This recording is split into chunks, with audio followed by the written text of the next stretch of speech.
So one of the signs that might show you that it's time to clean your burner is when you start to see a bunch of orange flame. It has to do with the amount of oxygen, but basically all that, if it's a ton of orange flame that you're not used to seeing, there's probably a lot of soot in the burners or in the ports.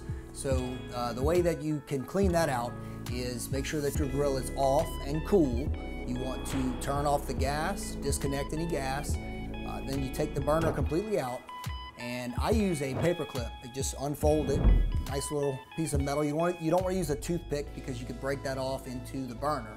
So all you do is go down all the different ports and clean them out a little bit with like I said, with a paper clip, and then turn the burner over. If the bottom of the burner has any kind of crossover grooves or little indentations on the bottom, you'll also want to make sure that that's cleaned out. I usually just kind of scrape that cleaned as well if the burner has that. After that, you want to check the air shutter and the insect screen and all that good stuff. Make sure everything's good to go, and shake out the burner, or you can use compressed air from anything that got pushed into the, if there's any trash in the burner. Once all that's done, you're basically ready to pop them back in your grill and get back to it.